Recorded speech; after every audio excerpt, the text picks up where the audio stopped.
Hello, it's Trisha back from Intrigue, and today we're going to talk about how do you get qualified leads on your website.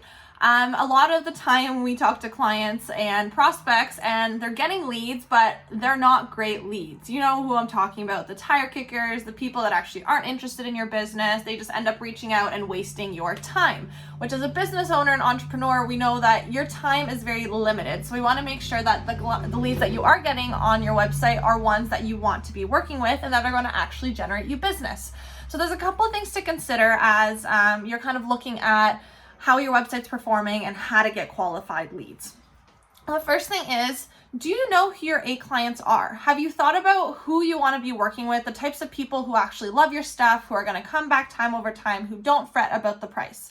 And if you haven't, that is step number one in anything that you're going to do in your marketing. So sit down and think about your current clients, who are like the best clients, and if you could multiply them over and over again, you'd want to work with.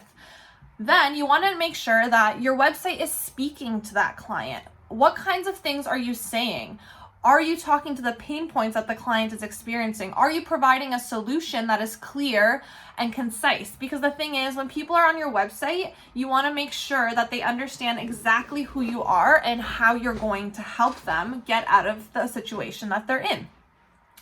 So once you've figured that out, your copy's all good. Do you have proper call to actions on your site?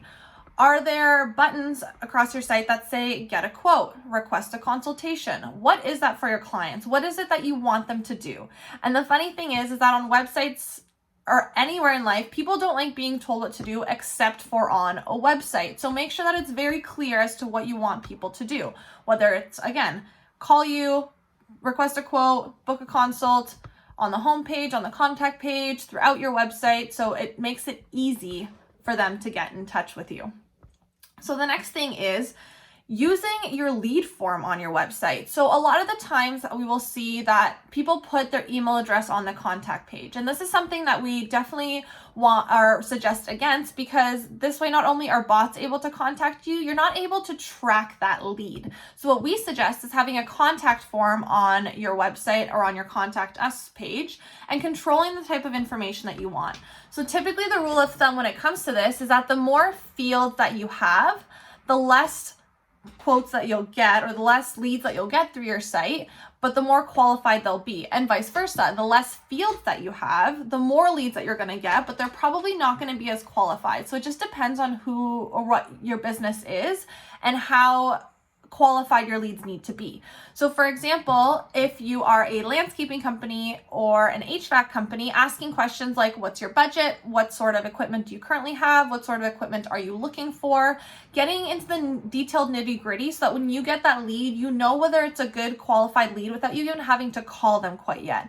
And again, there are a lot of tire kickers online, and the more questions you put, the less likely they are to necessarily fill out that form. So that way when you start to get these leads, not only do you know that they're qualified, they're more likely going to be qualified. So think about what sorts of questions you would typically ask in your process and see if you can integrate them into your contact form.